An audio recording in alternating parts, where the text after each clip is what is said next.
banget kalau kita tuh pengen tahu saham itu bisa nggak sih kalau kita mau investasikan syariah begitu. Nah, maka dari itu kita mau bahas lebih banyak kupas tuntas mengenai saham syariah bersama Dr. Yoyok Prasetyo.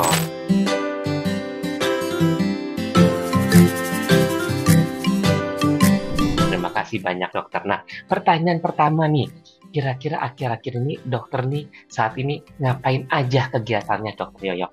Baik, terima kasih Om Niko. Om Niko ini Yuk. kolega saya di Propami, teman-teman sekalian ya. Jadi kalau kegiatan saat ini ya biasa kami sebagai dosen tentunya menjalankan fungsi sebagai dosen ya, mengajar mahasiswa di kelas gitu ya. Terus salah satunya hari ini kita juga melakukan pengabdian masyarakat di UMKM di Lembang gitu ya, tentang digital marketing gitu ya, bagaimana UMKM itu bisa naik kelas gitu ya, bagaimana dia produknya produk dari Lembang tapi bisa dikenal di Amerika gitu ya, bisa setara dengan Starbucks, dengan kopi kenangan gitu-gitu ya, kira-kira gitu Om Niko ya. Luar biasa ya, loh ini. Ya, Mantap. ini kegiatan yang pertama. Selain itu, ya saya aktif juga bersama Om Niko ini ya di perkumpulan profesi pasar modal Indonesia ya. Kebetulan kita berdua itu dikasih jabatan untuk di divisi investasi dan alternatif investasi ya, Om Niko ya. Betul. Itu ya. Nah, selain aktif di Propami ya, saya juga aktif mengajar di beberapa lembaga pelatihan ya. Khususnya untuk sertifikasi di bidang pasar modal ya, baik itu WMI, WPPE, WAPET, WPPEP dan seterusnya.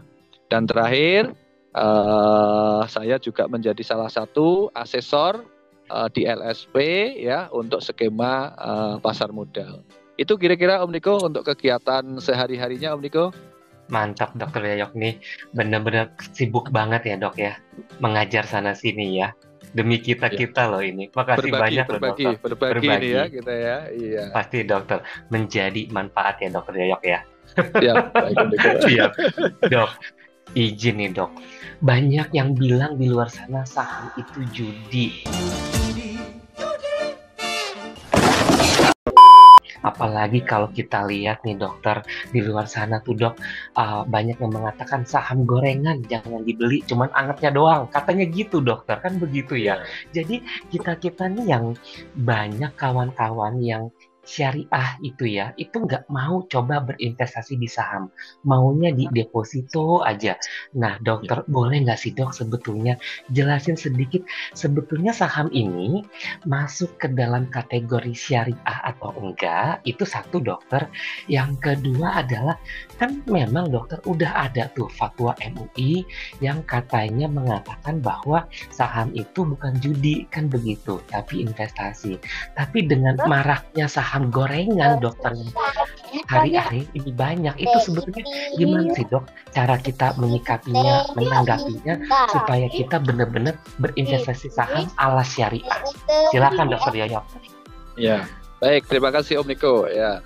Rekan-rekan sekalian, sebenarnya kalau kita mau membahas mengenai saham, apakah saham termasuk judi atau tidak, sepertinya kita harus bahas dulu apa yang disebut dengan judi ya. Judi ini adalah win and loss kan. Ada pihak yang diuntungkan ya, di sisi lain ada pihak yang dirugikan. Ya, makanya ada bandar judi kan. Bandarnya menang, ya bandarnya menang, yang lainnya nggak menang, gitu ya. Ini adalah karakteristik utama dari judi. Ya, bagaimana sebenarnya dengan saham? Ya, kita lihat tadi sebenarnya sudah disampaikan oleh Om Niko, gitu ya. Saham itu adalah investasi. Kenapa? Karena di dalam investasi saham, ya kita bisa menang bersama-sama, kita bisa untung bersama-sama, kita bisa cuan bersama-sama. Ya, sebagai ilustrasi misalnya ya, investor A membeli saham di harga 100 ya, kemudian naik menjadi 150, dijuallah saham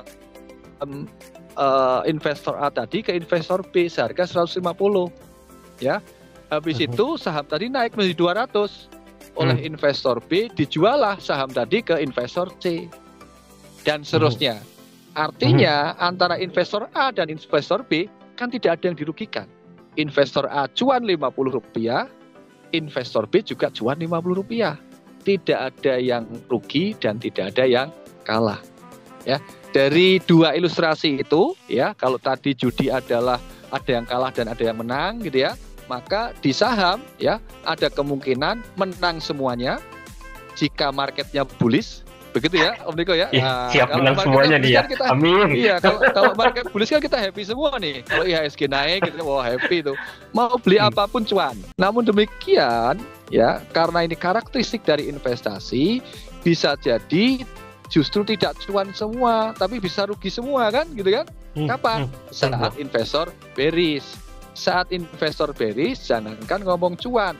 Sepandai apapun investor itu, sesemat apapun investor itu, sekeren apapun analisa dia, baik fundamental maupun technical, kalau pasarnya lagi bearish, maka dia akan mengalami kerugian dalam investasi. Mau ngomong apa juga tetap aja apes.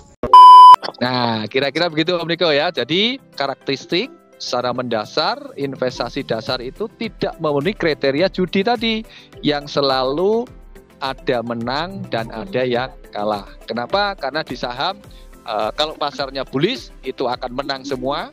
Kalau pasarnya bearish ya mungkin akan mengalami kerugian semua.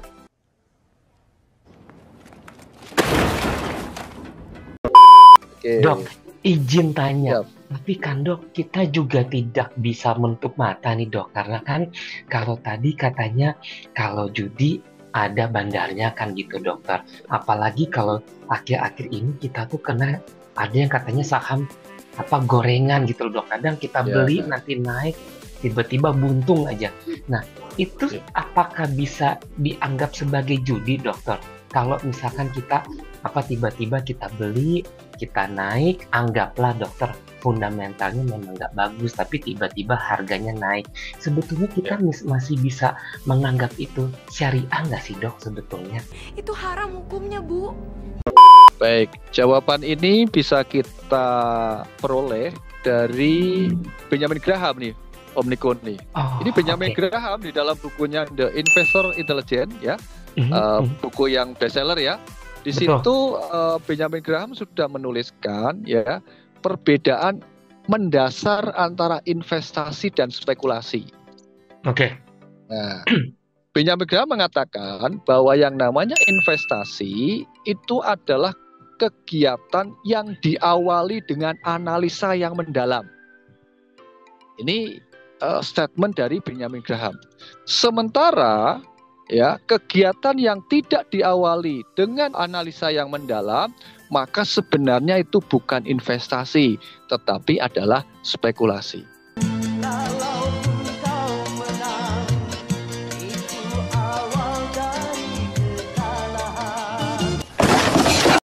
Berkaitan dengan berkaitan yang disampaikan oleh Om Niko tadi sudah terjawab itu. Jika seorang investor gitu ya, dia tidak melakukan analisa, even analisa fundamental maupun technical gitu ya, tapi karena hanya lihat ini naik ikut naik, terus nanti dia beli ya, itu maka sebenarnya dia tidak melakukan investasi, tapi sebenarnya dia terjerumus ke dalam spekulasi. Untuk itulah ya, gitu ya, maka untuk itulah sebenarnya disinilah keselarasan antara syariah dengan ilmu secara umum. Dalam ilmu investasi, mungkin rekan-rekan, sobat-sobat masih ingat ya, kalau kita kuliah dulu di S1 gitu ya, diajarkan tuh bagaimana kita berinvestasi, kita harus melakukan analisa dulu gitu ya. Ini ROE-nya berapa gitu ya, terus debt to equity ratio-nya berapa dan seterusnya. Kalau memang perusahaan ini prospek, perusahaan ini sehat gitu ya, keuangan sehat, maka boleh kita menanamkan investasi kita ke saham tersebut. Mantap, gitu. Dokter. Jadi kalau dia tidak melakukan analisa, ya tadi sebenarnya secara teori umum juga tidak tepat, apalagi secara syariah. Ya, ini bisa terjerumus ke dalam aktivitas spekulasi. Begitu kira-kira Om Niko. Paham, Om Niko. Jadi tuh kalau misalkan kita mau investasi tanpa analisa, spekulasi sama dengan judi gitu ya Spekulasi. dok ya, betul nggak dok? Iya, deket-deket dengan situ lah. Ya, kalau Dekat-dekat. udah spekulasi Oke. kan udah deket-deket dengan judi ya ini ya. Siap dokter. Jadi kalau kita beli saham, analisa dulu, pastikan dulu fundamentalnya baik, punya potensi valuasi di masa yang akan Iya. datang, baru kita bisa beli tuh dok. Jadi biar aman gitu kan dokter ya.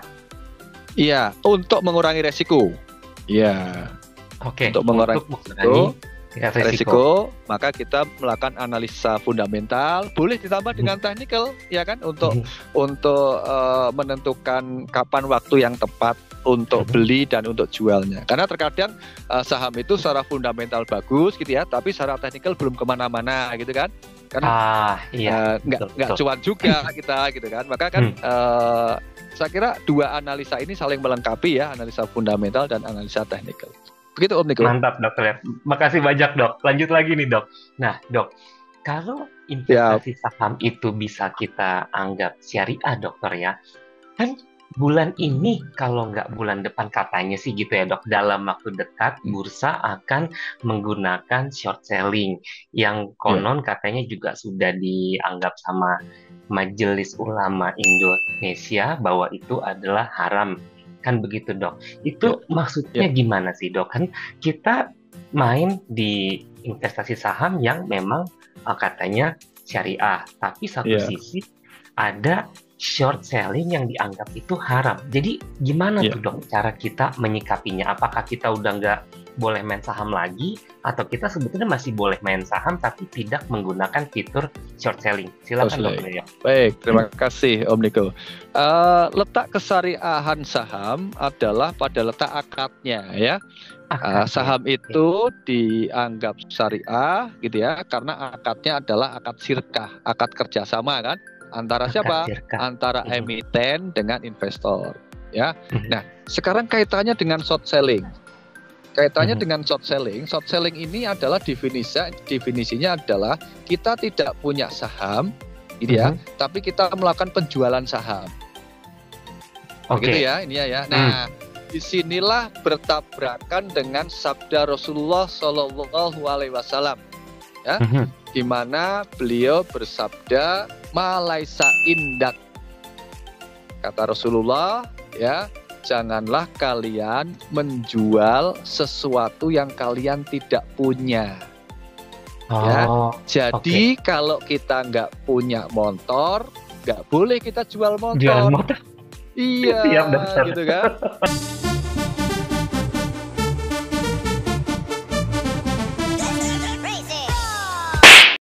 Kalau kita nggak punya misalnya mobil, ya nggak boleh kita jual mobil. Mobilnya siapa yang dijual? Wong kita sendiri nggak punya mobil dan nggak punya motor. Ya, logika yang sama, ya,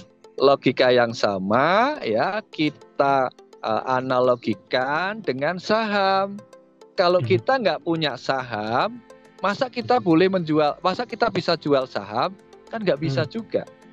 Ya, inilah pertentangannya tadi ya untuk proses transaksinya, khusus yang berkaitan dengan short selling. Maka short selling itu tidak diperbolehkan dalam syariat Islam, bukan karena sahamnya, tapi karena dia menjual sesuatu yang dia tidak punya. Seperti halnya kita tidak boleh menjual motor kalau kita nggak punya motor tersebut. Itu Om Niko kira-kira. Paham dokter. Jadi kita masih boleh main saham, tapi tidak menggunakan fitur short selling-nya. Itu kan ya betul, dok ya? Betul nggak? Oke, paham nih. Dok, izin lagi tanya. Kan saat ini ada juga yang pasar modal syariah kan dok ya, berarti kita sebetulnya bertransaksi menggunakan aplikasi syariah. Tapi kan dok, sebetulnya kalau misalkan kita mau jual beli saham, sebetulnya kita juga bisa kan ya dok ya, beli saham tanpa harus menggunakan aplikasi yang syariah, tapi kita konsepnya tetap memilih investasi saham yang syariah. Itu sebetulnya masih boleh nggak sih dok sebetulnya? Iya, baik. Ini nanti terbagi tergantung investornya. Investor yang sudah paham tentang konsep syariah, ya kan? Misalnya dalam konsep pasar modal syariah itu adalah ada namanya adalah lupa saya. Kalau dia punya RDN 1 juta, dia hanya bisa beli 1 juta. Oh, oke. Gitu ya. Tapi kalau yang di OLT, online trading yang biasa, kan itu ada buying power kan? Seseorang mungkin hanya punya RDN 1 juta, tapi dia bisa beli sampai 2 atau 3 juta. 3 juta, iya. Itu yang ini beresiko. Beresikonya apa? Beresikonya saat T+2 dia tidak melunasi, maka akan dikenakan bunga. Nah, selagi, ini contoh saja ya, selagi seorang investor tersebut sudah paham prinsip-prinsip syariah di pasar modal, ya, maka tidak mengapa dia menggunakan online trading yang konvensional, asal dia menerapkan prinsip-prinsip syariah di pasar modal. Kenyataannya, ya, prinsip-prinsip di pasar itu tadi cuma satu contoh ya, contoh yang lain banyak, ya. Contoh yang lain, tidak semua saham yang listing di Bursa Efek Indonesia adalah masuk saham syariah. Nah, seorang investor bisa membedakan atau tidak ini saham syariah atau tidak. Kalau dia tidak bisa membedakan, ya, maka dia beresiko juga saat menggunakan online trading biasa. Karena di online trading biasa itu mau beli saham apapun boleh, gitu kan? Ya, sehingga ada risiko, ada risiko tadi ya bagi orang atau investor yang belum benar-benar paham mengenai prinsip-prinsip syariah di pasar modal. Sehingga ada terobosan, ya, teman-teman dari anggota bursa, ya, dari sekuritas itu mendevelop, ya, membikin, ya, online trading khusus yang syariah, di mana kita menyebutnya adalah SOTS kan, syariah online trading system. Nah, dengan kecanggihan teknologi, prinsip-prinsip syariah tadi bisa kita tanamkan dalam SOTS. Sehingga apa? Sehingga nanti kalau ada investor yang dia belum paham, misalnya ini saham ini syariah atau tidak, dia ngeklik mau beli, kalau memang tidak saham syariah maka akan diblok oleh SOTS. Jadi lebih aman. Ya, jadi SOTS ini sangat membantu, ya, sangat membantu, ya, bagi para investor yang memang belum memahami, ya, secara detail, secara mendalam berkenaan dengan prinsip syariah di pasar modal. Begitu kira-kira Om Niko ininya. Siap, Dok, jadi kan kalau misal kata kami tidak menggunakan limit atau buying power tadi, sebetulnya kawan-kawan yang mau berinvestasi secara syariah juga bisa kan ya? Bisa, iya. Ya. Bisa. Tetap bisa kan, cuman kita bisa. nanti bantu untuk kasih saham-saham mana aja sih yang masuk ke dalam kategori syariah gitu kan ya, Dok? Ya, bisa. Oh, siap. Berarti kalau gitu investasinya di pilar emas aja gitu ya, Dok? Oke. Lu bisa aja. Tapi mudah-mudahan pilar emas ke depan punya SOTS gitu kan? Pasti dokter. Amin. Insya Allah. Amin. Siap dokter. Nah dok, lanjut lagi. Tadi kan kita lihat dokter, berarti kan bisa investasi saham di syariah menggunakan aplikasi yang konvensional kan ya dok. Nah dokter, pertanyaan aku, sebetulnya kan sampai dengan saat ini kita punya yang namanya daftar efek syariah kan ya dok. Jadi semua saham yang memang masuk kategori syariah itu ada listing di sana. Maksudnya ada terlist lah ya. Nah dokter, tapi ada aja loh dok yang memang saham itu masuk ke dalam kategori syariah, tapi harganya gocap, dokter. Itu artinya gimana sih, dok? Apakah kan kalau sahamnya itu gocap, berarti kan udah nggak ada nilainya ya, dok, sebetulnya. Tapi kenapa bisa disebut syariah, dokter? Ya, baik. Yang namanya syariah itu bukan identik dengan bebas resiko. Oh, ini yang harus digarisbawahi. Artinya apa? Artinya ya dalam transaksi menggunakan prinsip syariah pun masih ada resiko. Gitu ya. Nah, salah satunya adalah ini ya. Saham gocap. Kenapa saham gocap kok masuk saham syariah gitu ya? Ya, karena secara kriteria yang ditetapkan oleh OJK ya, saham tadi memenuhi kriteria menjadi saham syariah. Ya, di mana salah satu ada dua kan, ada kriteria kualitatif dan ada kriteria kuantitatif. Ya, di dalam kriteria tadi nggak ada kriteria harus harganya di atas gocap, nggak ada. Karena untuk urusan harga ini adalah urusan murni transaksi mekanisme pasar. Harga itu kan udah full mekanisme pasar, ya. Ini. Jadi maka di dua kriteria tadi tidak ada kriteria mengenai harga. Oke, aku paham nih, Dok. Dok, lanjut lagi. Jadi sebenarnya Dok, kalau misal kata kita mau coba belajar sendiri nih Dok, memilih saham yang syariah gitu ya Dok, itu sebetulnya dilihat dari apanya sih Dok? Apakah dari bisnisnya kah, dari utangnya kah, atau rasio keuangannya kah? Apa sih Dok yang biar nih anak-anak Gen Z zaman now ini bisa berinvestasi syariah tapi dengan fundamental perusahaan yang baik dan berlandaskan syariah, Dokter Yaya? Ya, baik. Sebenarnya buat rekan-rekan yang mau berinvestasi di saham syariah, ya, sebenarnya tinggal tengok aja yang namanya ISI, Indeks Saham Syariah Indonesia. Oke, Indeks Saham Syariah Indonesia. Di sini anggotanya, konstituennya adalah semua saham yang ada di DES tadi, di daftar efek syariah tadi. Syariah. Ya.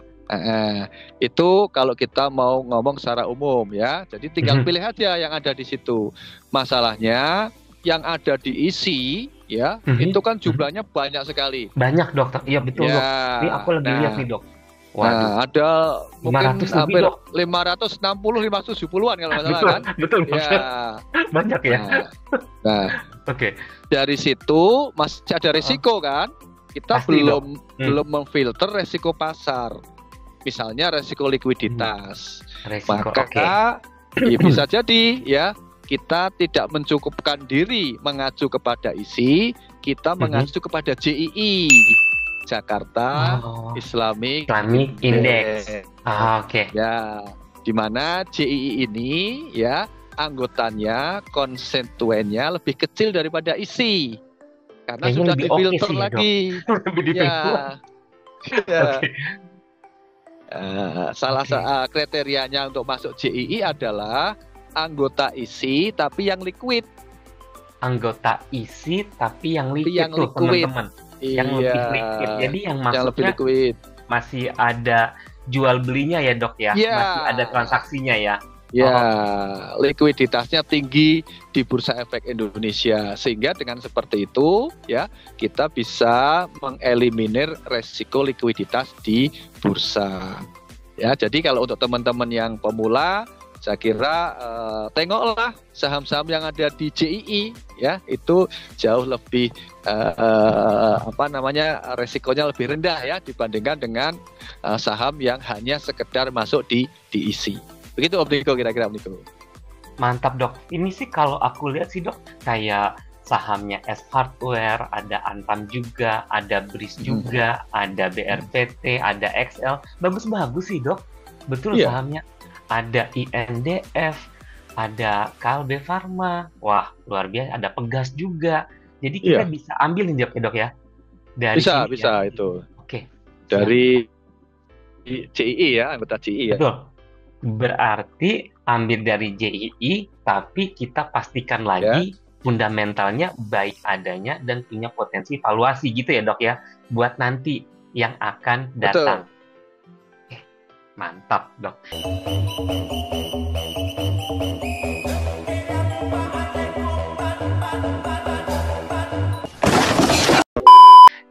lanjut lagi nih sebentar. Eh, Kalau kita perhatikan dok, kan saat hari akhir-akhir ini sekarang lagi banyak nih dok, obligasi retail apalagi ya, yang udah mulai ada saving bond retail, ada sukuk tabungan nih dok yang lagi hot-hotnya, sama sukuk wakalah. Sebetulnya kalau kita bisa beli obligasi itu, apa kan utang ya dok? Kita beli surat utang, apakah itu juga syariah dokter? Ya, terima kasih. Ini pertanyaan yang bagus sekali ya. Teman-teman sekalian, obligasi ya seperti saya dikatakan oleh Om Niko tadi, ini adalah surat utang. Sementara ada suatu prinsip syariah, kullu qardin jarron manfaatan wa huwa riba. Ya, setiap manfaat yang diperoleh dari akad utang wahwa riba adalah riba. Ya, sementara kita mengetahui bersama riba adalah salah satu larangan dalam konsep syariah, di mana Allah Subhanahu wa taala sudah berfirman, wa halallahul bai'a wa harrama riba. Sesungguhnya Allah telah menghalalkan jual beli dan mengharamkan riba. Sehingga dari dua konsep ini, maka obligasi ya secara syariat Islam ini tidak diperbolehkan. Kenapa? Karena mengandung unsur riba.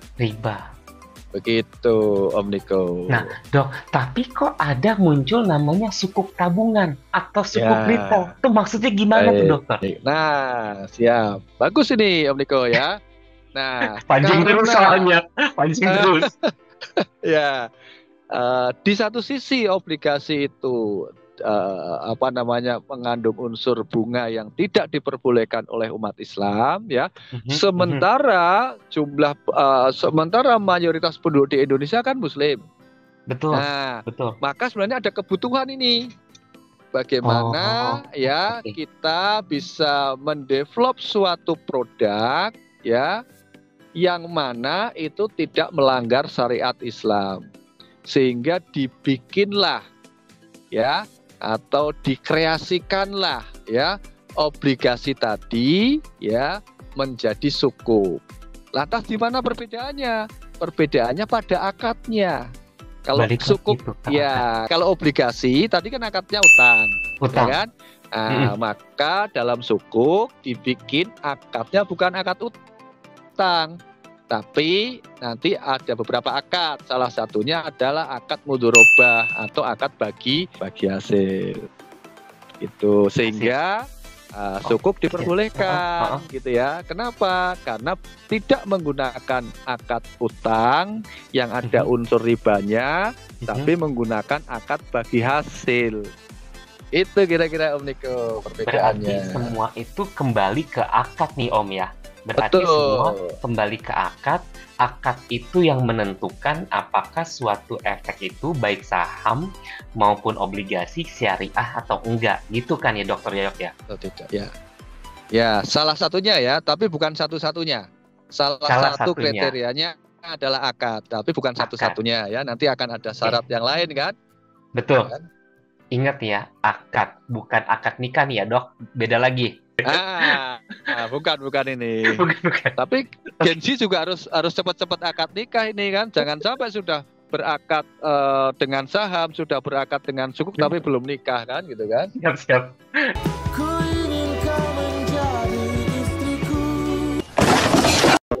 Nah dokter, pertanyaan dua lagi dok. Menurut dokter kan sampai dengan saat ini banyak sekali ya dok, kita kenal ada CSA, ada CFIA dan sebagainya macamnya dokter. Tapi masih banyak nih dari teman-teman kita sebetulnya yang melihat sebetulnya prospek syariahnya masih kurang dok. Sebetulnya kalau menurut kacamatanya dokter, bagaimana sih sebetulnya prospek pasar syariah di Indonesia?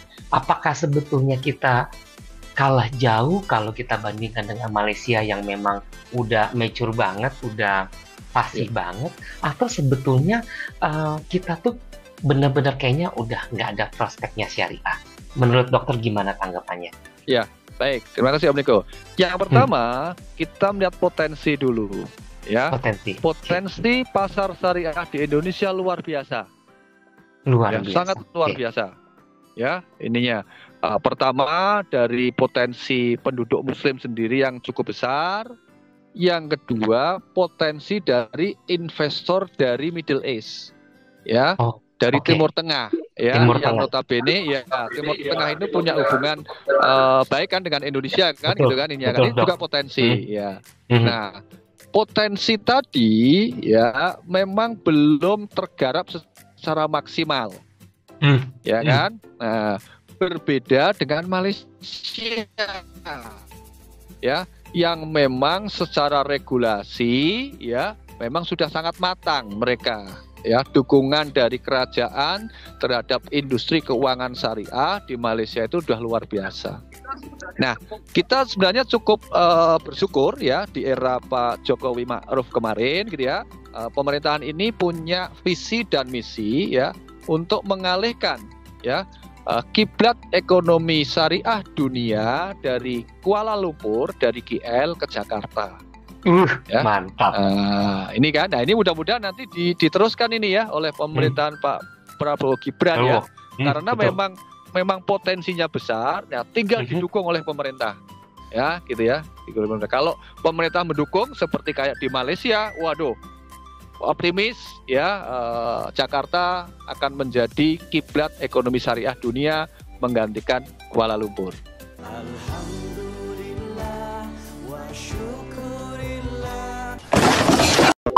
Dan izin tanya, potensinya bagus, prospeknya bagus bagi teman-teman, khususnya yang teman-teman mungkin baru kuliah atau baru bekerja, yang sebetulnya kan saat ini juga udah banyak nih ya Dok ya lembaga sertifikasi sebetulnya.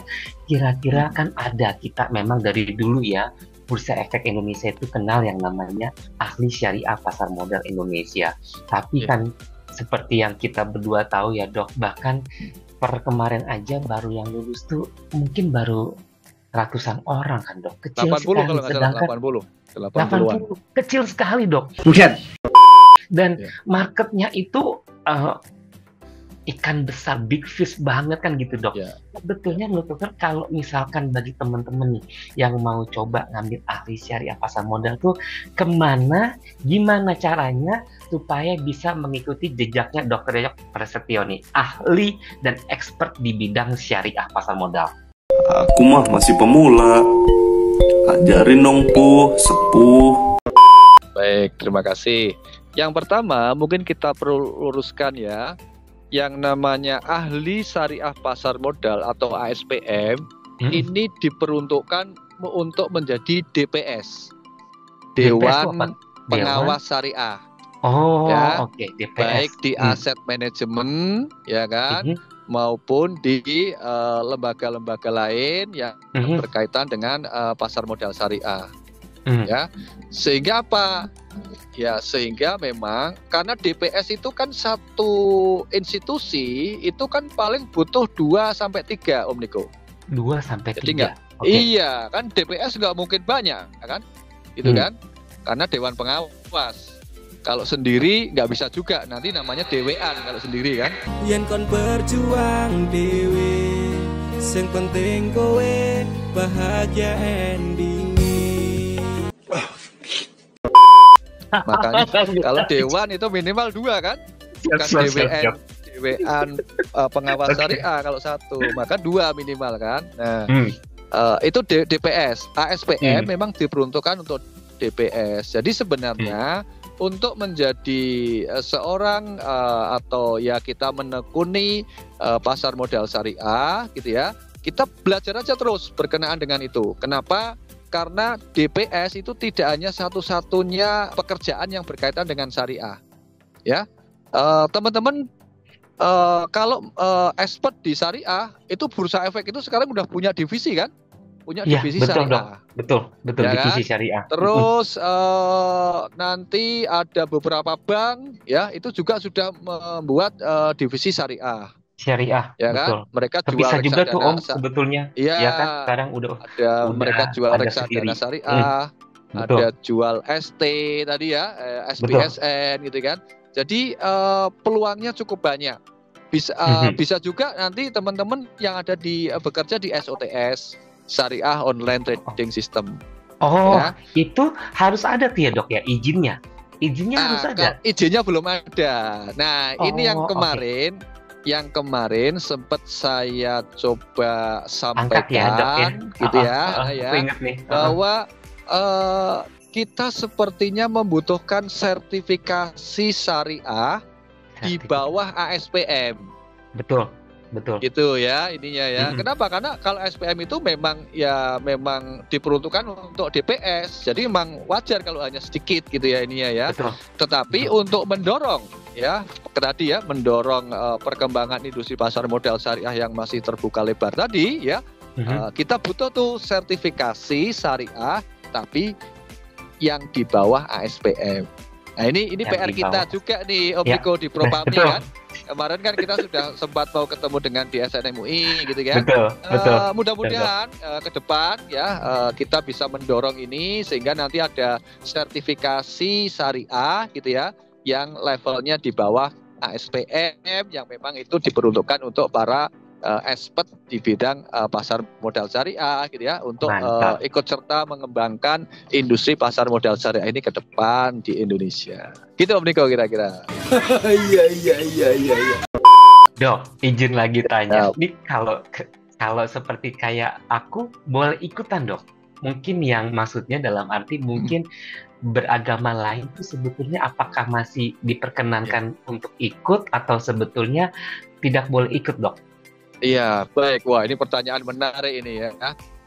Teman-teman sekalian, ya, khususnya kepada Om Niko ya, bahwa yang namanya pasar modal syariah ini adalah bersifat universal. Waduh, iya. Ya, jadi bersifat umum, silakan. Ya, tidak dibatasi oleh yang harus ahli pasar modal syariah itu harus yang laki-laki, nggak boleh perempuan, nggak. Harus yang sudah tua. Yang Gen Z nggak boleh, nggak juga, termasuk ya tidak melihat keagamaan ya, jadi siapapun boleh, silakan ya, tidak memandang jenis kelamin, tidak memandang umur, tidak memandang suku, tidak memandang ras, termasuk tidak memandang agama. Jadi pasar modal syariah bersifat general, siapapun boleh mempelajari pasar modal syariah dan siapapun boleh menerapkan prinsip-prinsip syariah di pasar modal. Mantap. Begitu Om Niko. Daftar langsung dokter Yayat gratis kebetulan kalau kita mah. Yang bener aja. Rugi dong.